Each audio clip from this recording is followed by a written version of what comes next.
Prabhu, you are in mute. Sorry. Okay. So, welcome everybody to our Sunday Feast program. And today we have the pleasure of hearing from His Holiness Jayadvaita Maharaj. So, just would like to say a few things about His Holiness Jayadvaita Maharaj. Maharaj is a disciple of His Divine Grace A.C. Bhaktivedanta Swami Srila Prabhupada, who is the founder, Acharya of International Society for Krishna Consciousness. He joined in 1968 at the age of 18 years. So Maharaj has so much experience in and wisdom he's gathered for so many years in ISKCON. He has done many services in ISKCON. He was involved with book publication, production, proofreading, editing. He's also served as the director of BBT, which Prabhupada described as the heart of ISKCON. And so Maharaj has served in that very important role in the book publication department. He was also overseeing the BTG publication for a long period of time. He has lectured in many places throughout the world, and he's known for his very candid presentation of Krishna consciousness. And his question and answers are very precise and very sharp. So he also has served as the editor for the Brihad Bhagavatamrita, Krishna Lilastava, and the Tattva Sandarbhas. He's also published a book, Vanity Karma, where he compares the wisdom found in the Ecclesiastes and the Bhagavad Gita and a philosophical understanding of what this life is about. So we are very fortunate that we are getting to hear from him today. And Maharaj is going to be speaking on the teachings and prayers of Prahalada Maharaj. Of course, it's a very vast subject, but I think Maharaj will probably cover as much as possible, and at the end of which we'll have question and answers. So without any further delay, I would like Maharaj to address us and enlighten us. Thank you very much. Om Namo Bhagavate Vasudevaya. Om Namo Bhagavate Vasudevaya. Om Namo Bhagavate Vasudevaya. Namo Vishnupadaya Krishna Preshtaya Bhutale. Srimate Bhakti Vedanta Swami Niti Namane. Namaste Saraswati Deve Gauravani Pracharine Nirvishesha Shunyavadi Paschatya Shatarane Vanchakalpatarubhyascha Kripa Sindho Bhyevacha Patitanam Pavanebhyo Vaishnavebhyo Namo Namah. Shri Krishna Chaitanya Prabhu Nityananda Shri Advaita Gadadhar Shivasadi Gaur Bhakta Vrinda. Hare Krishna, Krishna Krishna, Hare Hare. Hare Rama, Rama Rama, Hare Hare. Well, as Prem Sindhu Prabhu mentioned, the prayers and teachings of Prahalada Maharaj are a vast topic, so we won't try to span all of that, but we'll focus a little bit. The Prahalada Maharaj was sent to school. The school was called a Gurukul, but the Gurukul teachers were charged with teaching him, Prabhupada said, how to be a bluffer, cheater, materialist. That was their business. But he wasn't interested. He was particularly not interested in discriminating between friends and enemies. Material life means someone is my competitor, someone is my nemesis, someone is my enemy, and someone is my ally, someone is my friend. These are all established in terms of sense gratification. And these relationships change. My friend today is my enemy tomorrow, and the other way around. This is the nature of politics. This is the nature of self-aggrandizement.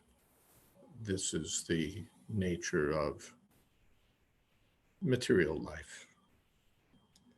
So Prahalad Maharaj didn't like this idea of friends and enemies because he was spiritually inclined. And on the spiritual platform, one sees everyone as equal without discrimination. Friend, enemy, everyone is servant of Krishna. So Hiranyakashipu once called Prahalad Maharaj in. What have you learned best from your teachers? I haven't learned anything useful from those teachers, but this I've learned, that for one who's always absorbed in material consciousness and whose mind therefore is always agitated, the best thing is to give up the blind well of materialistic household life and go to the forest to take shelter of Krishna. Vanam gato yad harimashrayet.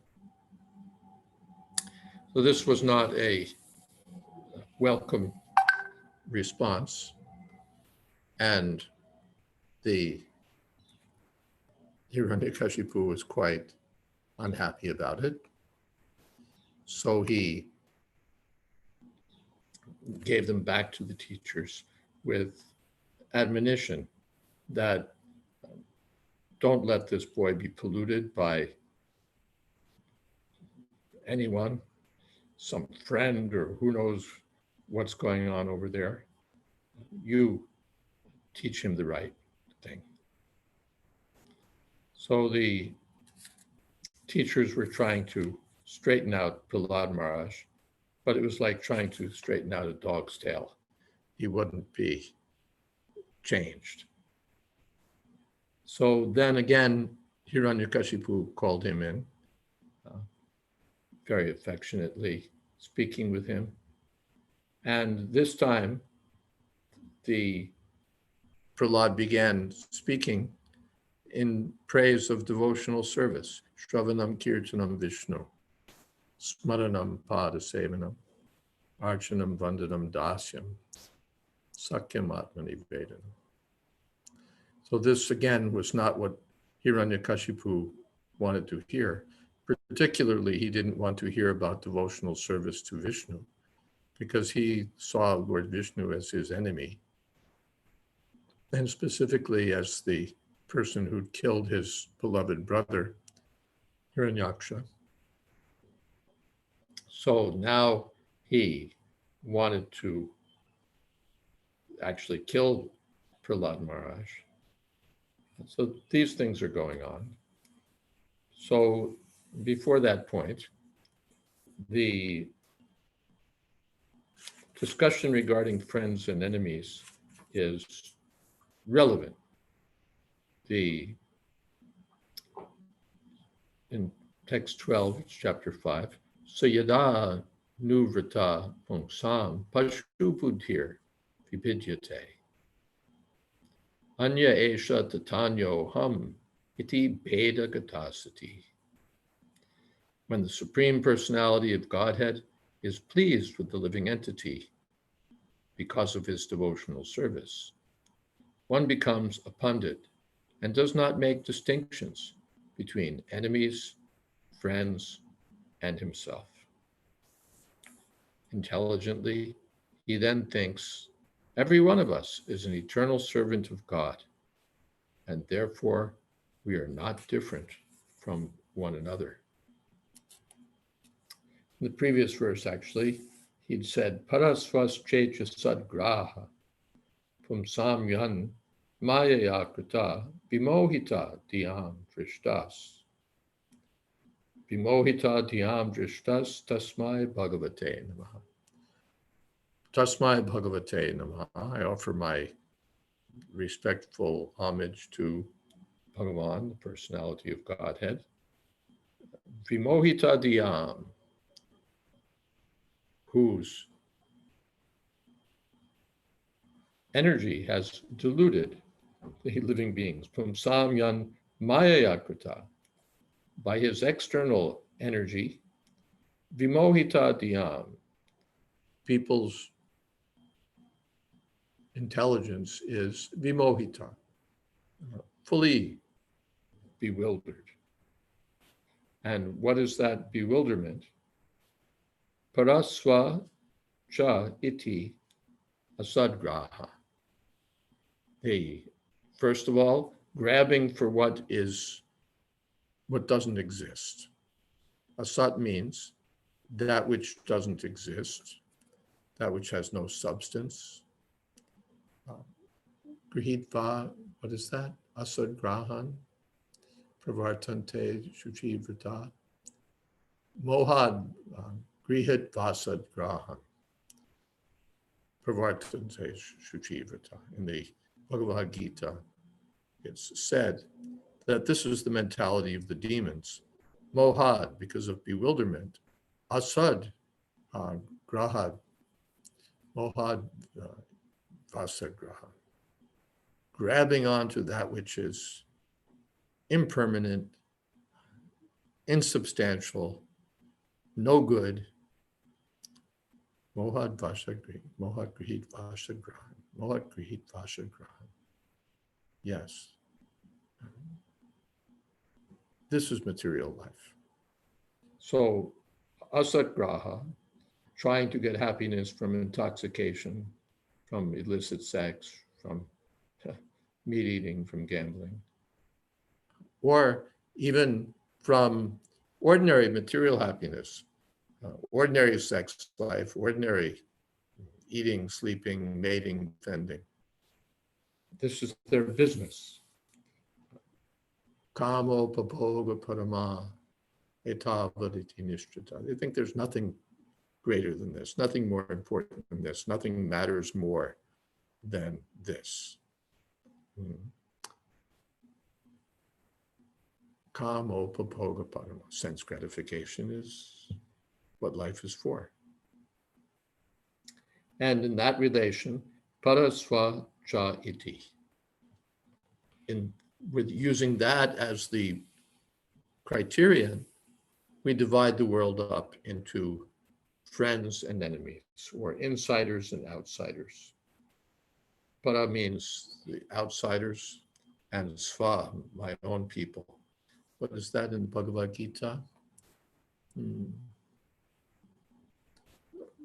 The Dhritarashtra's asking about the Pandavas and about my sons, Mamaka Pandavas Chaiva.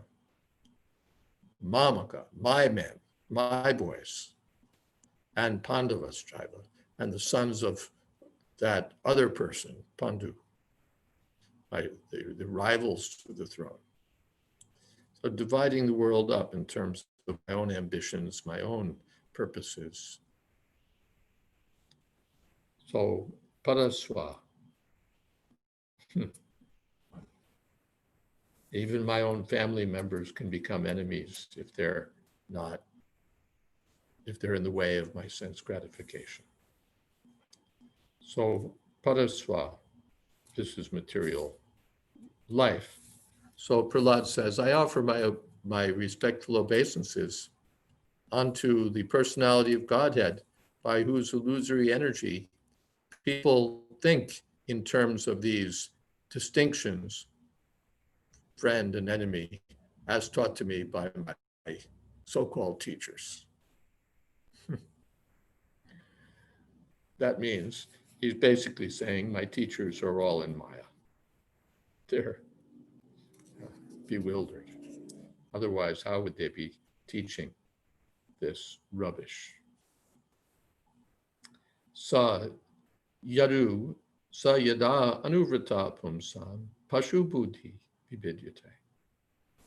So this is pashu buddhi. This is how animals think. This is not even human consciousness. Sada sa yada anuvrata. pumsa pashu buddhi vibidyate. So when the Lord is pleased, then this pashu buddhi is destroyed.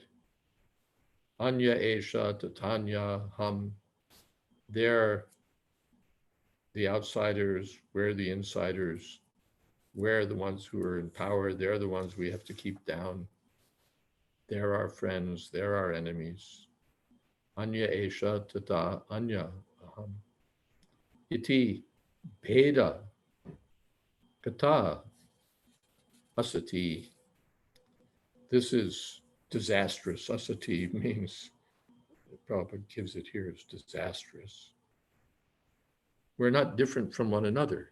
Not that, as the Mayavadis would have it, that there's only one living entity. That's just foolishness. Otherwise, the argument is given very well that if there's only one living entity, there's only one soul, but by illusion, we're seeing differences. Then, since I'm you and you're me, as soon as you're liberated, I should also be liberated automatically. You can ask any Mayavadi follower, is your guru liberated? Oh yes, my Guruji is liberated. Well, if he's liberated, the whole world should be liberated, because there's no difference between your Guruji and everyone else. So as soon as he attains liberation, everyone should attain liberation. But it's not like that. And therefore, this idea is untenable. So every one of us, there's oneness. Ekatvam anupashyataha. Yasmin sarvani bhutani atmanyeva anupashyati. Sarvabhuteshu jatmanam tato vijigupsate. Yasmin sarvani bhutani atmayava vijanata. Tatrako mahaka shoka ekatvam anupashyata. One sees the true oneness of all living beings in relationship to the personality of Godhead. Krishna is the supreme master. Everyone is servant of Krishna. Ekala Ishar Krishna, our Sabhritya. So with that consciousness, one sees oneness. Just as there's oneness, we're all Americans, or we're all Indians, or we're all this, or we're all that. So there's oneness. But there's also individuality. It doesn't mean that because we're all one, we're not individual also.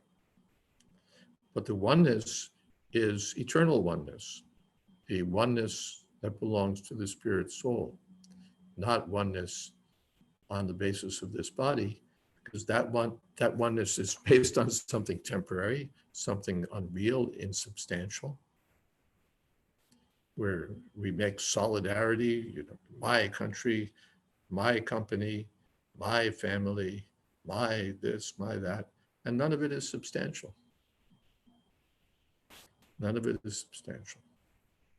So this materialistic conception of life, Bheda Asati, everything different. So this is consciousness in passion. That's also described in Bhagavad Gita. So in that passionate materialistic mentality, one sees everything this way. But when Krishna is pleased by one's devotional service, one rises above this material consciousness. Mam chayo bhyabacharena bhakti yogena sevate sagunan samatityaitan brahma bhuyaya kovate. Then, by devotional service, when Krishna is pleased, one transcends the three modes of nature and comes to the Brahmabhuta platform, spiritual platform. Brahmabhuta prasanatman shochati nakangshati. Samasarveshu bhuteshu. Then one sees all living entities with equal vision. So this is the right understanding. Then, Saesha Atma Swaparecha Buddhipir Tirachaya Nukramano Nirupyate Muhyanti Yad Vartmani Veda Vadino from Hadayo Yesha Vinati Mematim. Persons who always think in terms of friends and enemies are unable to ascertain the supersoul within themselves. What will they understand about the supersoul? They're all engrossed in the bodily platform, thinking of the friends and the enemies and how to get ahead, how not to let anyone else get ahead of them, thinking with envy of their enemies and with longing for their friends for sense gratification. So such persons, or here it said even Brahma, who's conversant, Vedavadina, who's follower, the original follower of Vedic knowledge, are sometimes bewildered. Muhyanti Atsurya. But that Supreme Personality of Godhead, who has created this situation, has given me the intelligence to follow him, to engage in his service, and therefore to take the side of your so-called enemy, who's actually your best friend. We find that Lord Nrsingadev becomes the best friend of Hiranyakashipu by giving him liberation. Yata Brahmyatyayo Brahman Swayam Akarshasannidho Tata me vidyate chetas Chakrapanir Yadrichaya. So the Prahlad told his teachers that now my consciousness has changed. Vidyate cheta, a change in consciousness. I don't know if I can chase the lawnmower to the other side. Let me see. 1 second.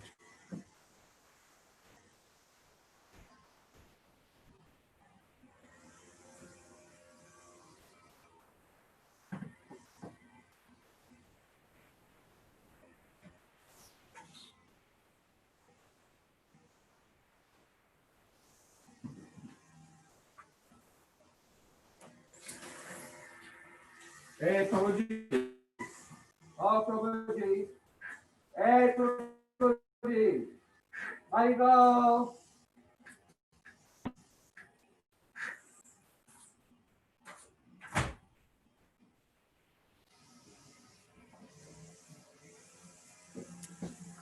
Well, he's got a blower, and very intelligently he's using hearing protection.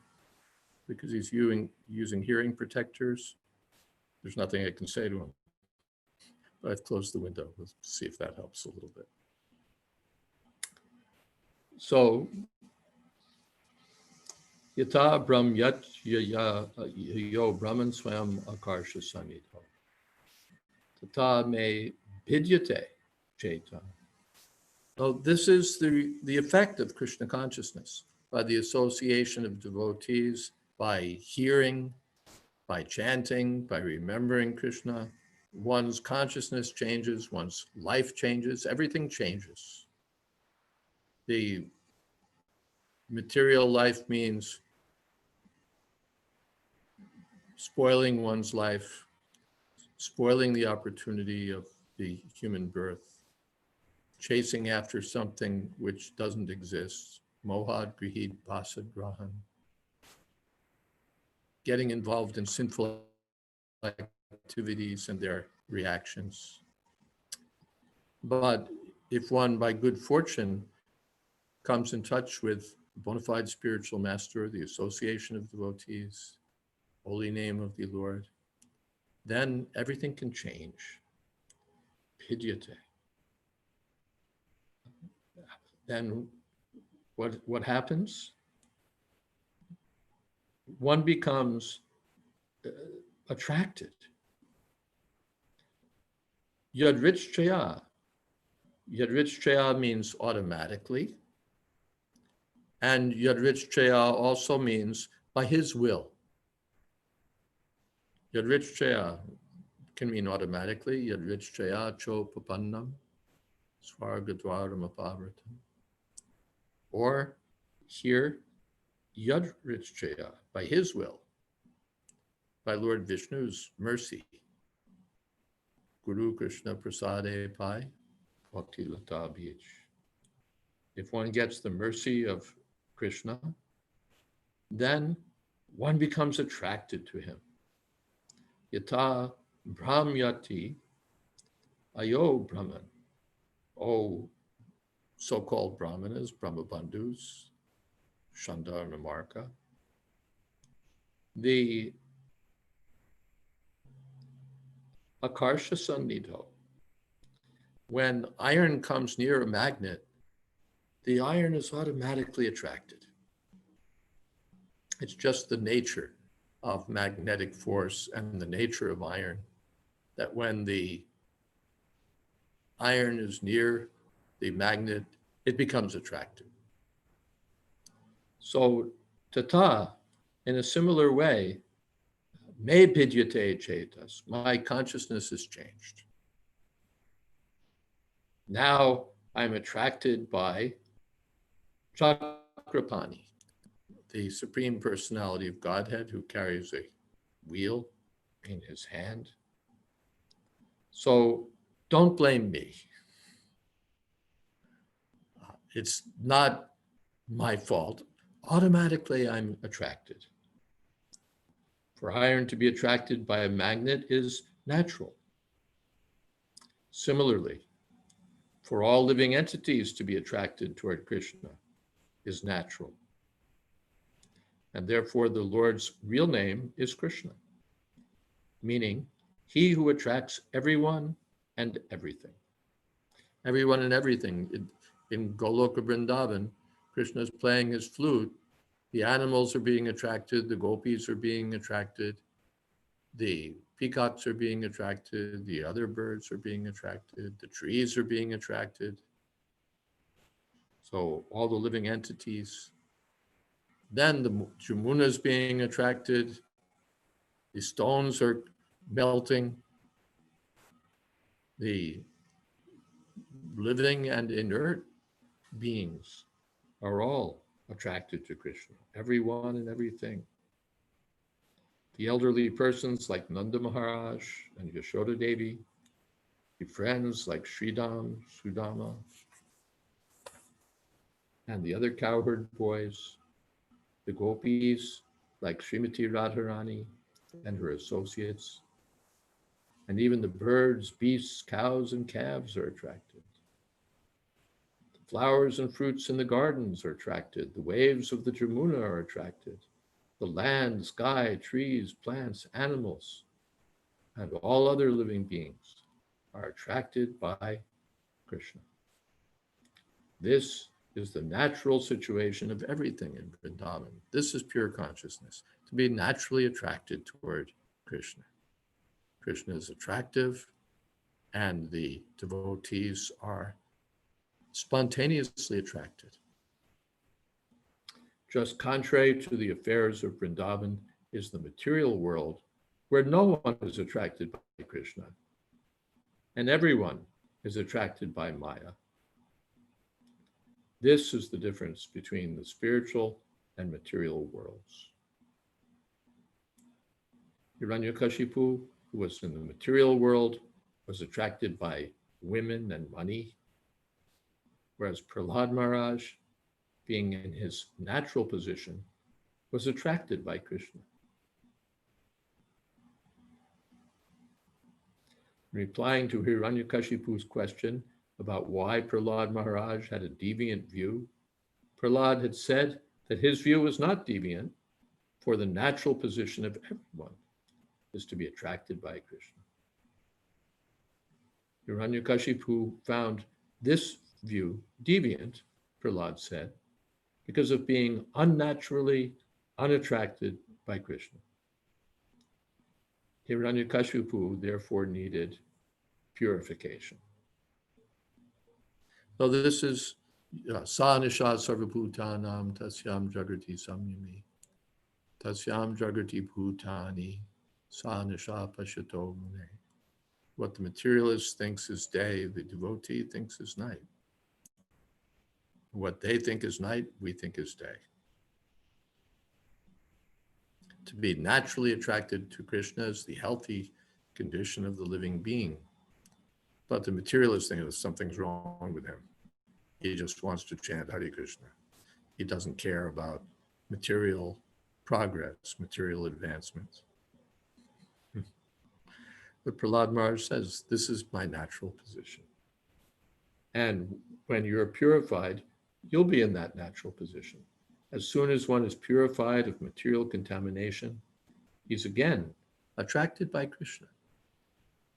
Sarvopadi vinirmuktam tatpratena nirmalam. In the material world, everyone is contaminated by the dirt of sense gratification and is acting according to different designations, sometimes as a human being, sometimes a beast, sometimes a demigod or a tree, and so on. One must be cleansed of all these designations. Then one will be naturally attracted to Krishna. The bhakti process purifies the living entity of all unnatural attractions. When one is purified, he's attracted by Krishna and begins to serve Krishna instead of serving Maya. We see this. People come in touch with devotees, they get some touch of devotional service, and then their consciousness changes. They become attracted to Krishna, and what used to attract them now becomes unattractive because it was Maya, it had no substance, and now they see through it. It was bewildering them, but the spell of Maya's bewildering influence is broken, or it starts to fade. Then one is naturally attracted to Krishna. When one is purified, he begins serving Krishna instead of serving Maya.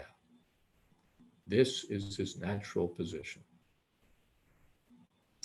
A devotee is attracted by Krishna, whereas a non-devotee, contaminated by the dirt of material enjoyment, is not. As confirmed in Bhagavad Gita, Yesham Tvantagatam Papam, Jananam Punya Karmanam, Te Dvandvamoha Nirmukta Bhajante Mam Dridha Vrataha. One must be freed from all the sinful dirt of material existence. Everyone in the material world is contaminated by material desire. Unless one is free from all material desire, anyabhilashita shunyam, one cannot be attracted to Krishna. So this is Prahlad's position: purified consciousness, spontaneous attraction to Krishna. As iron is attracted by a magnetic force, the heart of the devotee, the mind of the devotee, is attracted by Krishna. And when we're not attracted to Krishna, that means it's the influence of Krishna's external energy which is still affecting us. So therefore, we're in the treatment stage. By the advice of the spiritual master, we take up the methods for purifying the heart. And if we stick to this line, then sarvopadi vinirmuktam tatprantena nirmalam, the heart will be purified. And then rishikena rishikesha sevanam, we'll naturally want to serve Krishna. And by serving Krishna, the more one serves Krishna, the more one becomes restored to one's natural position, attracted to Krishna. And it becomes gradually spontaneous service and love for Krishna. So this is the goal. In the beginning, one needs to get free from this material conception of friends and enemies and the bodily concept of life. And in the fully purified stage, one's natural love for Krishna unfolds. All right, I'll stop here and see what kind of question there might be.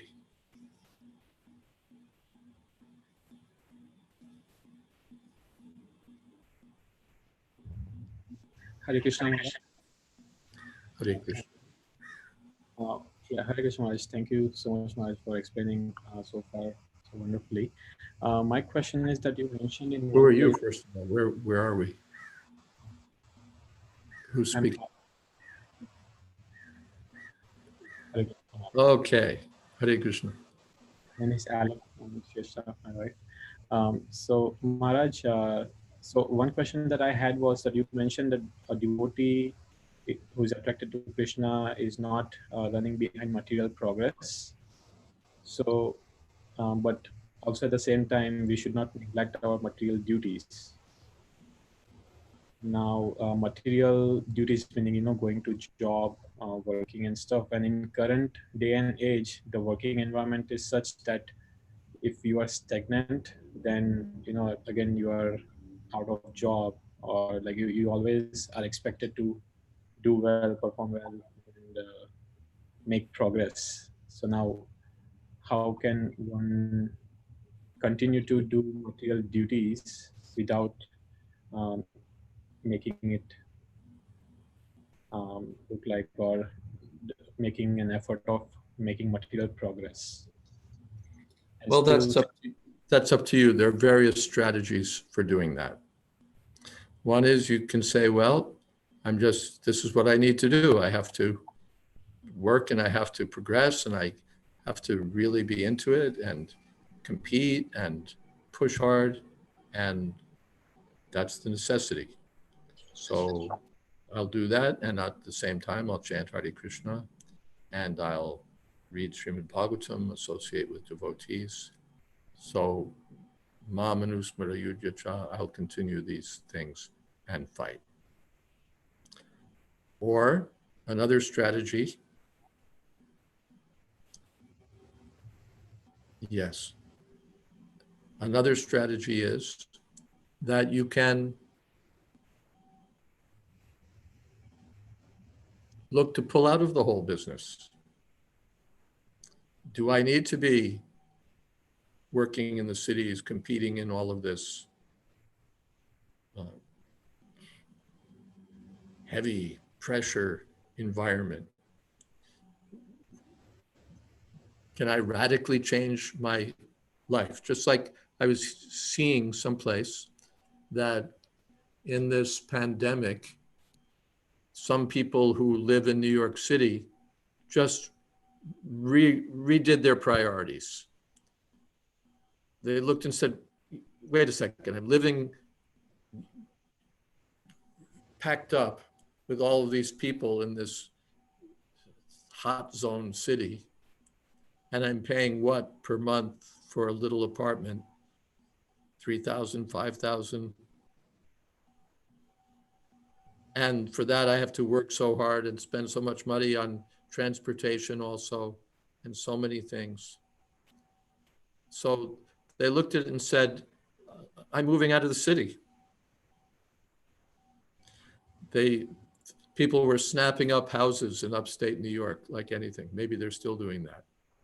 They're just looking at it saying, $50,000, okay, take the cash. They looked at it and said, why do I have to live in New York City? It's like some sort of, is it a law? Is it a Vedic injunction or something that I have to live in New York? So they looked at it and said, no, I don't need to. We have one devotee, Sachi Sutta. He's a disciple of Satsvarup Maharaj. He figured this out years ago. He was running a successful record company. They had their headquarters in New York City. And he just looked at it and said, why are we spending all of this money in New York City? He moved his whole company to upstate New York, to a little town in the middle of nowhere, where they were paying for what they were paying to get an apartment. Now they all owned nice houses and lots of space and plenty of space for their kids to run around in, and all of that. And when they needed to go to New York, it was 2 hours away, get on a train and go. Otherwise, forget it. So it changed the environment. So that's a consideration. Or I have some other friends, they looked at it and said, yes, I could rise in the Top of the chain. organization, but I don't want to. Jivasya tattva jigyasa narto yasjeha karmabhi. I just need enough to keep body and soul together. They deliberately accepted a lower paying job, less benefits, and more happiness. This will do. I'll get enough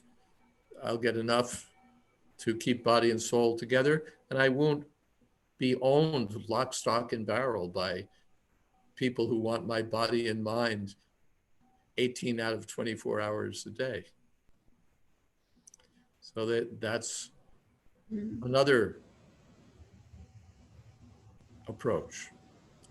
In general, for everyone, the one thing you can always do is look at cutting your expenses. Every grihastha can take this strategy. I learned this from a friend of mine who's a self-made millionaire, Marwadi friend. Which is easier to do? Increase your income or cut your expenses? Cutting the expenses. Cutting the expenses. As soon as your expenses are up, then there's so many things you have to do to meet the expenses, and then to other spending to meet those expenses and other expenses that come with those expenses. The more that you can bring your expenses down, the easier it is to break even. The less you have to work. So as a general strategy for grihasthas, this is, if you don't want to work so hard, if you don't want to be always under pressure, look at cutting your expenses. Then look at cutting them again. Then looking at cutting them still further. Radical cutting. Then life becomes more like real life. We have an artificial way of life where we have to spend so much to maintain our lifestyle, to maintain our establishment, when we could live much more simply with a lot less trouble. So that's another approach. I've given 3 different ways of approaching the matter, so you can think about what you want to do. Thank you so much, Maharaj. In all of these approaches, of course, the essential thing is to be Krishna conscious.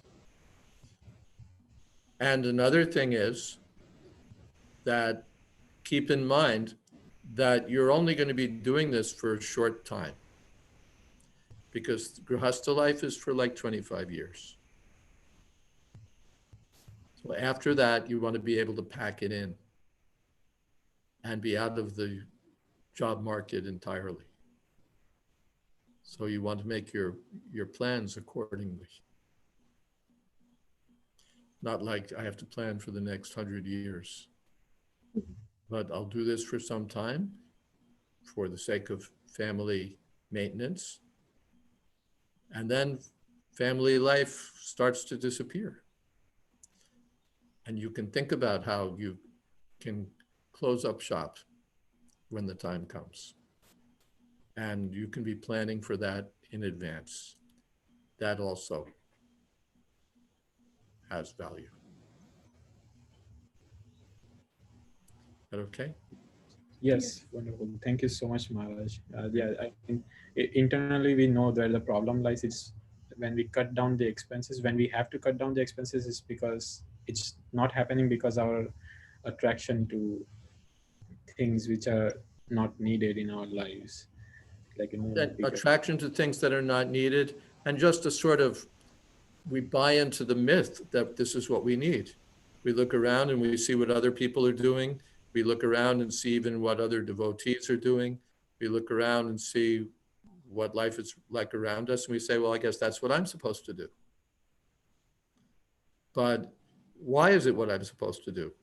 Does it have to be what I'm supposed to do? You know, everyone else around me has either a Lexus or a BMW or or up from that. So I should also have a Lexus or a BMW or such a car, Mercedes. Why? Why do I have to have that? Can I get from here to there in a Ford? Maybe even a bottom of the line Ford, or Toyota, an ordinary car. Then why do I have to have the expenditure for a luxury car? It's not. Why? Why do I need to do that? And so on with so many other things. Do an inventory. Do I need this? Do I need this? Do I need this? Do I need this? And worst is when we put it on our credit card, which is just insanity. It's just insanity, because then you're paying for air. You're paying for vapor. You're paying for the privilege of putting off paying for something that you don't need. So credit cards are what would you say, plastic Maya. Unless you're one of those people called free riders. A free rider is a person, you know what a free rider is? No, Maharaj. A free rider is a person who has a credit card and pays off all the charges every month. He gets a free ride. The credit card issuers are not very happy about such a person, but such a person is very happy with the credit card company because he can charge everything, but at the end of the month, he pays everything and he never owes and never has to pay 25, 35% interest, which is the kind of interest people used to be sent to jail for charging. So that's another thing, householders, if you're charging things, if you have to charge it to your credit card and put off the payment, it's so much easier just not to buy it.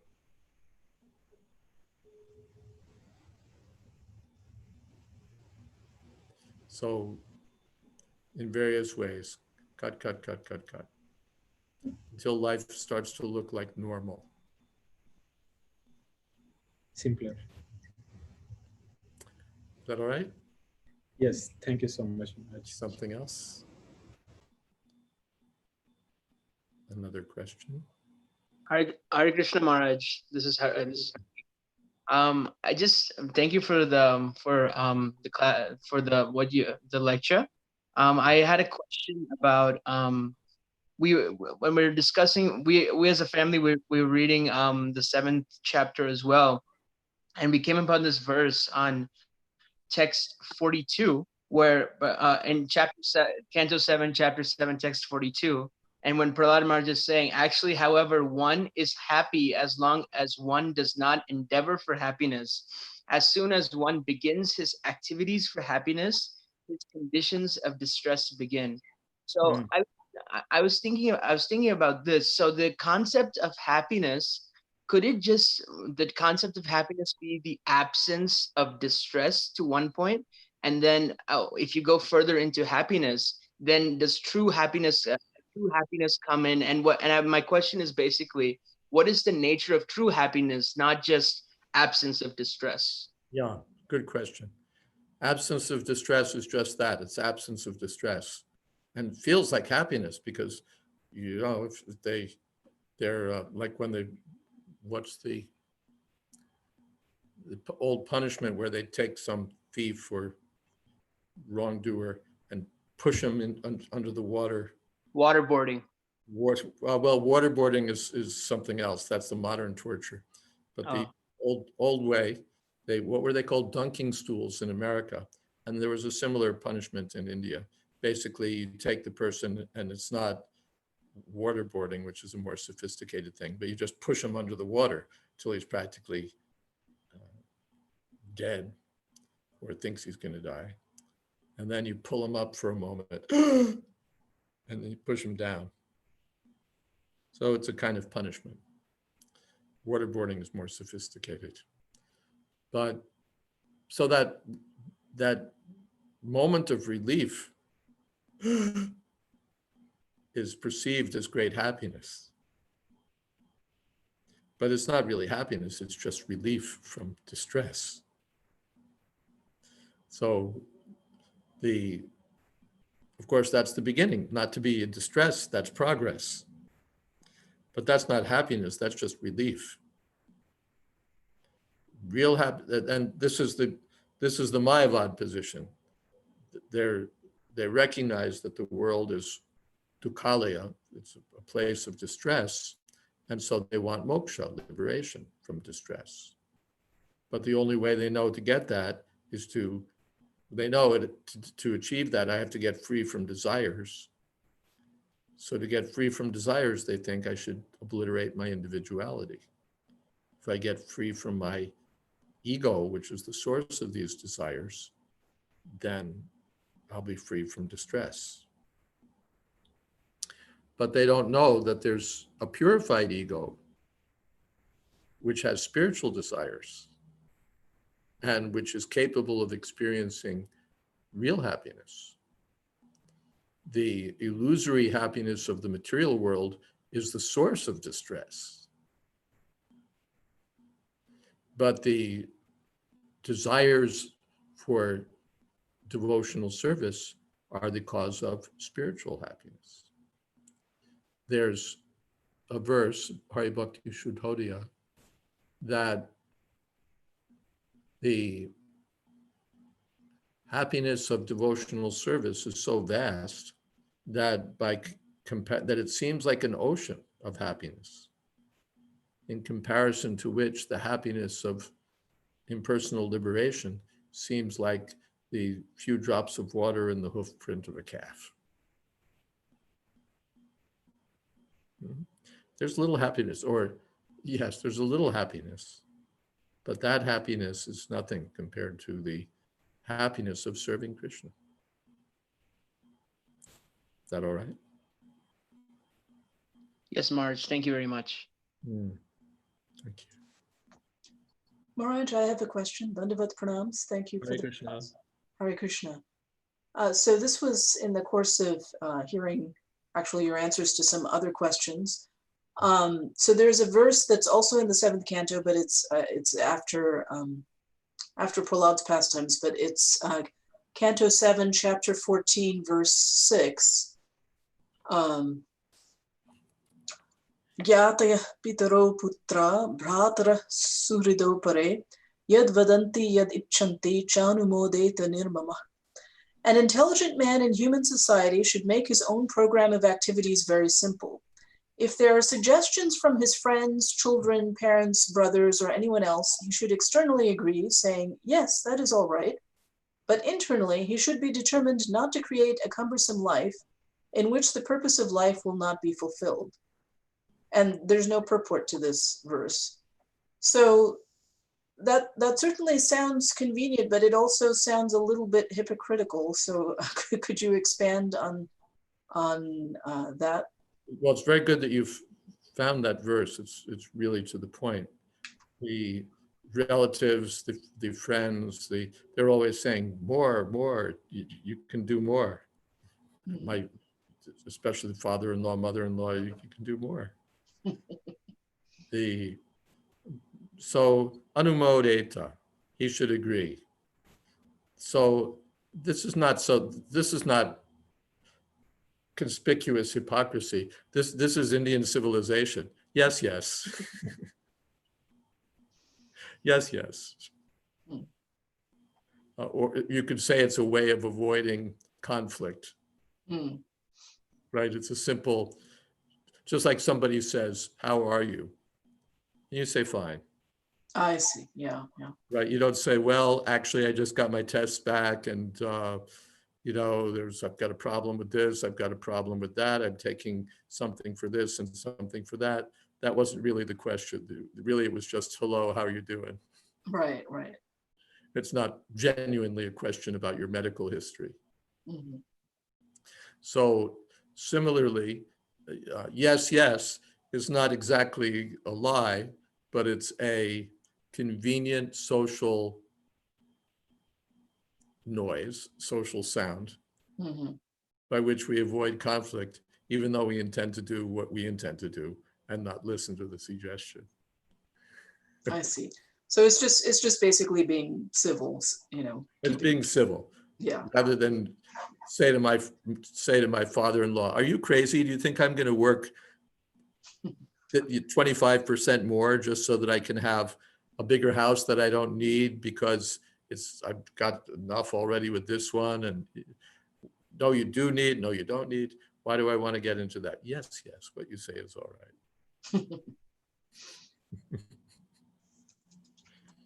Yes. Thank you, Maharaj.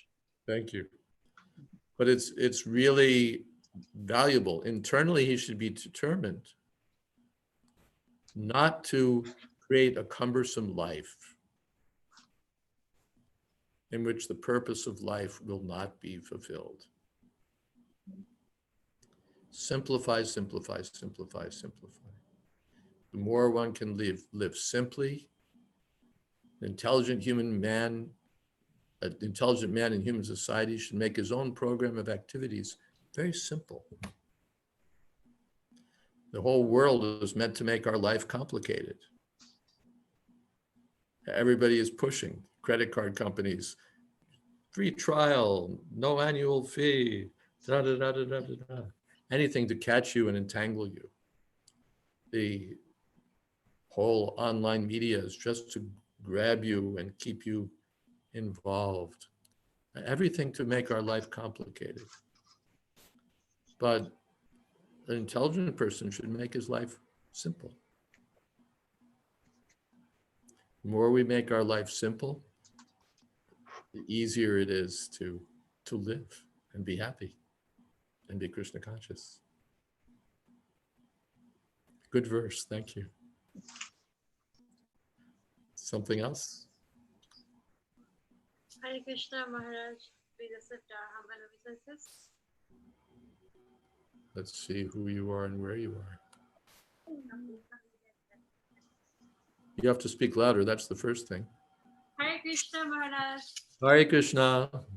Please accept our humble obeisances. Maharaj, I have a question as you told that. Come here. First of all, my two kids, please bless them so that they become good devotees. That is Ujjalita and Diptiman. And Maharaj, my question is that as you told that just cut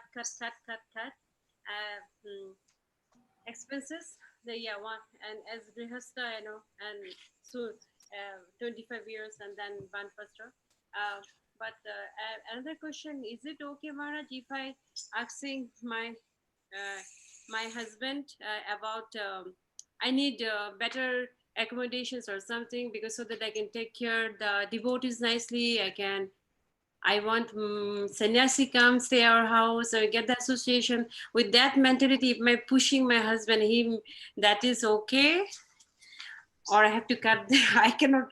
I want to take care. I have some desire because they are homeschool. I want devotees stay. Take care devotees, sannyasi stay. So I want better place. And my Prabhu telling, okay. But This is good. You should push and he should ignore you. That will be good. Okay.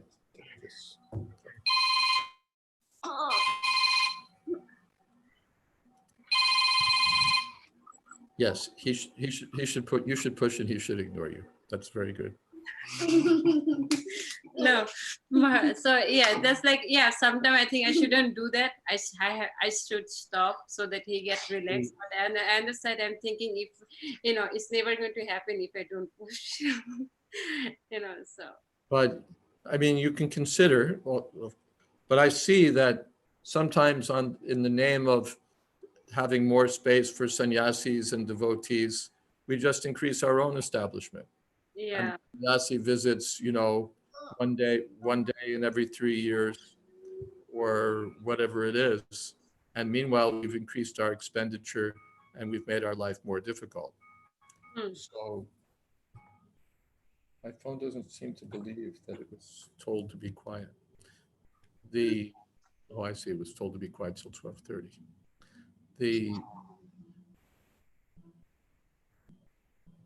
Yadrichalabha santushto dvandvatita himatsaraha. If we can be satisfied with what comes of its own accord, we'll be happier. And sometimes by pushing for more, we get less. Now your husband's got to earn more, he's got to push more, he's got to work more. So maybe you'll see a sannyasi once every 3 or 5 years, and maybe you'll see your husband also every 3 or 5 years. Not 3 or 5 years, but less, because now he has to work more. He's in more anxiety, you're in more anxiety. So sometimes pushing for more is not actually how you get more. Okay. Sometimes it's looking and saying, how can I make more from less? That's actually, they used to, when I was going to school, this is what they used to teach the girls, actually. How to take whatever you have and work with it. How to work within what you've already got. You have a lawn, make it a garden. Grow something so that you don't have to buy it. Practical. If you have a little bit of property, this much property, instead of having it be just a lawn for useless grass, grow something that you can offer to Krishna and eat. Grow your flowers there, grow your vegetables there. Yes, Maharaj. I'm just asking him to fix it. Whatever we have, just fix it. I'm not asking something different. Just whatever we have, just fix it. And that way, no, just fix it. Whatever we have. I'm not asking big things that he have to do extra work. I definitely don't want he do extra work, because so that his sadhana I can do nicely. That is also, as a wife, I'm concerned about that. Yeah, mommy don't want my Baba to make a big palace. He doesn't want him to make a big house. Good. Very good. Yeah, what is that? Jivasya tattva jigyasa. Narto yaschaya karma. And keep everything together as much as you need and not extravagant. Then you're actually happier than the person who's more and more and more. Yes, yes. Okay. Thank you, Maharaj. Thank you. Please come visit our place whenever you come, Columbus. We'd love to serve you, Maharaj. When we're not locked down, then we can think about coming to Columbus. Okay. Thank you, Maharaj. Hare Krishna. All right.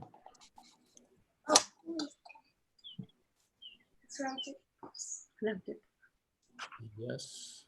Ramtirtha Prabhu, do you have a question? Is that why we're seeing you? Oh, Hare Krishna Maharaj. Dandavas, all glories to Srila Prabhupada.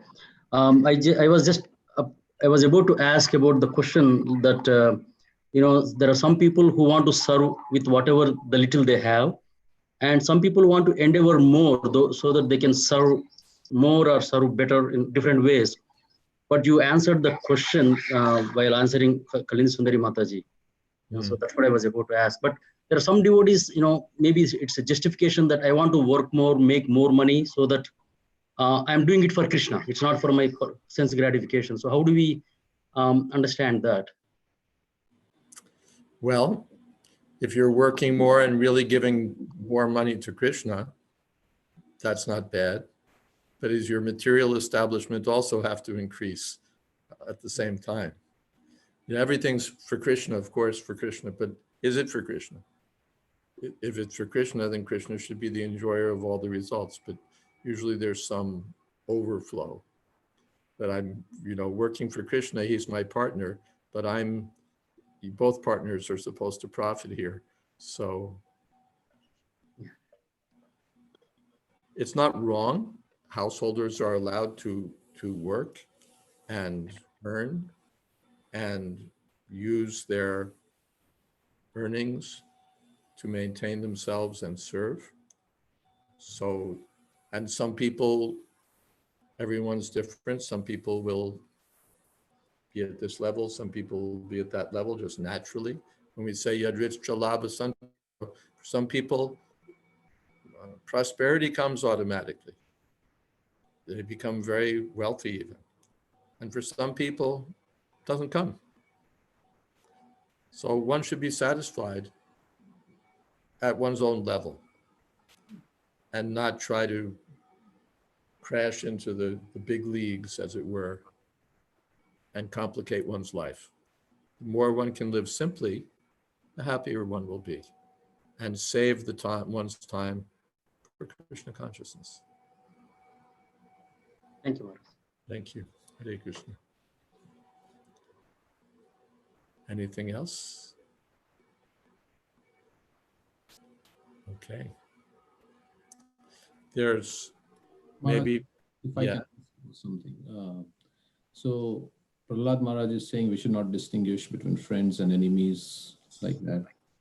yes. But one time they asked Srila Prabhupada, and Prabhupada said, yes, in the eyes of Krishna also there is good and evil. Paritranaya sadhunam vinashaya cha dushkritam. There is miscreants, and there are, there are people who are sadhus. And we are also told Ishvarita Dadineshu, Balisheshu Dvishashtucha, Prema Maitri Kripopeksha, Karoti Samadhyama. So how do we see this in light of friends and enemies? Of course, we say hate the disease, not the diseased. So we would like to say something on this. For Krishna, even Krishna says, Samoham sarvabhuteshu, namedveshosti na priya. I'm equal to everyone. It's not that Krishna has friends and enemies, although he has names like Murari or Ravanari, enemy of, but he's not really anyone's enemy. Suridam sarvabhutana. He's the friend of all living beings, but accordingly, as yeyatamam prapadyante tamstataya, he's reciprocal. If you want to act like a demon, Krishna will reciprocate your demonic mentality. If you want to act like a devotee, ye bhajanti tumam bhaktya, vayite te shuchapyaham. So Krishna is absolute, and the devotees are also meant to be on the absolute platform. No one is actually my friend. No one is actually my enemy. Even the demons, they're just bewildered by the illusory energy. Otherwise, they'd also be my friends.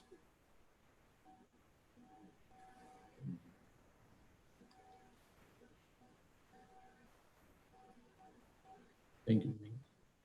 Sometimes in the material setup, it doesn't mean that we're naive, that someone's a cheater and we have to have rose glasses on and think that he's our friend.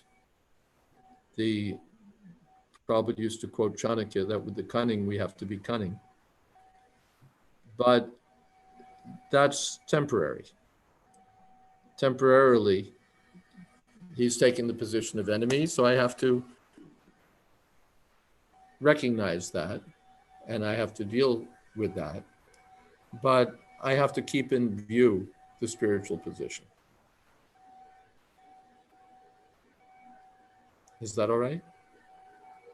Yes. So we consider that, it's the soul is pure, but there is a contamination. So some contamination is there. They haven't cut this grass ever, but they have to do it now. What can be done?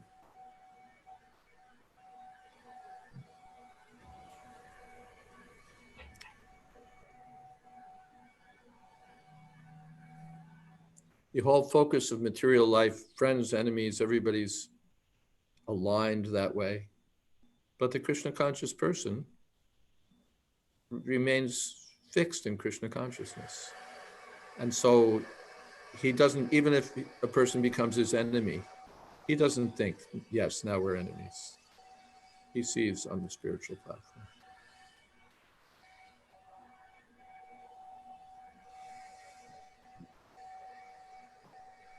Hare Krishna Maharaj, this is Naveen Krishna. Can I ask you a question? Now they've moved to the side where my open window is. Let me close that one. Well, I can't close that one, it's broken. Let's see.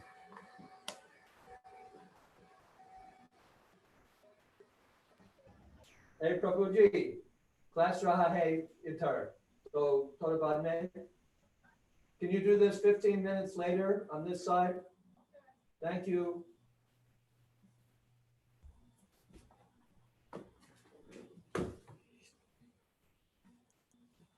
Yes, Naveen.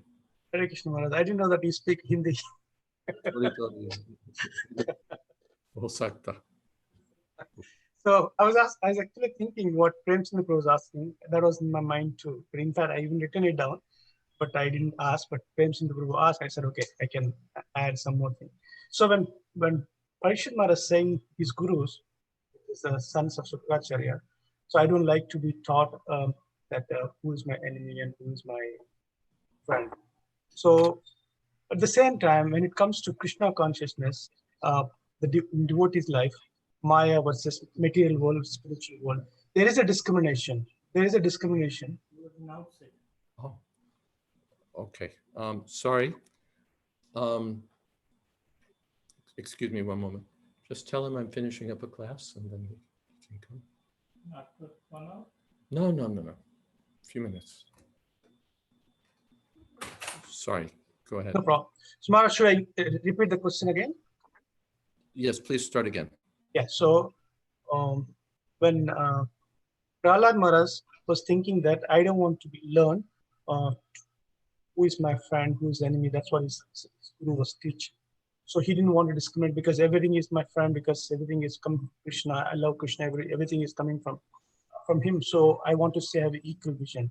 That's one side of it. Second side of it, at the same time, the devotee life, we have to discriminate what is right, what is wrong. Like, what is the materialistic activities, spiritual activities, even among the devotees, especially from the management, like, how to manage the temple, put the rules and regulations, protocols, make sure that everybody is happy. So during this process, it's not that easy. So how do one know when to discriminate, when not to discriminate? It depends on the purity and maturity. So that's very subjective. Discrimination is on the basis of Krishna's service, not on the basis of you're my friend or you're my enemy. You may be my friend or you may be my enemy, but I have to serve Krishna, that's all. So you may be my grandfather, you may be my cousin, you may be this, but I have my duty, that's all. I have to serve Krishna. So how to serve Krishna, which is very nice. This is based on the beauty, but that's also subjective based on one's intellect or one's purity, intelligence. The directions of Shastra, the directions of the spiritual master, then your intelligence. Prahalada Maharaj isn't picking at every step. Narad Muni is not there at every step to tell him do this, do this, do this. But he's assimilated the instructions received from Narad Muni, and therefore he's acting accordingly. And yes, his consciousness is purified because he's chanting, because he's a pure devotee. So we need to place ourselves on that platform. Then we can act properly toward everyone. Yeah, thank you, Maharaj. I heard the other day I was hearing a lecture from New Jersey. They were using a term called toxic positivity. So toxic positivity, in the sense, the speaker was giving an example when he's walking, a bird put a poo on the face, and then he has to take a bath. But now he's thinking, oh, it's good that elephant is not flying. So that way of thinking that's a positivity, but that's a toxic positivity. In the same thing, there is a compassion is there, but misguided compassion based on I, me, mine. So that's very difficult to discrimination. Like you also touched that positive and negativity and all these things. Yeah, that term I could remember, toxic positivity. I never heard it before. Everything's seen in relationship to Krishna. Well, I have to go. That's what that message was. And then thank you, Maharaj. I'm giving other classes every week. They're in the chat box and you can grab them from there, or you can grab them from my website, jswami.info. And that's the story. Sadhu Chaitanya Prabhu, go ahead. In the Hare Krishna Maharaj, thank you very much for your precious time, and we are very honored and grateful for your association today. So it is very enlivening for us, and thanks for spending time with us. So devotees, thank you all for joining, and let's say Haribol to Maharaj for his wonderful time and spending to us. His Holiness Jayadvaita Maharaj ki Jai. Hare Krishna. Hare Krishna. Hare Krishna Maharaj. Hare Krishna. Hare Krishna. Your So next week, Hare Krishna. yes Maharaj, sorry. So next Sunday we'll be having, oh sorry Maharaj. Tell me. Yeah, just a quick announcement, Maharaj. Like next Sunday, we have His Grace Dravida Prabhu will be giving a Sunday feast talk for us, and Saturday we have a Shravanam Saturday, and that will be the program for the coming week. Please join and look for our website, email, and WhatsApp chats. Thank you for all joining. We can end the session now. Thank you. Hare Krishna. Thank you so much, Maharaj. Thank you, Maharaj. Thank you all. Hare Krishna. Thank you, Maharaj. Thank you. Hare Krishna.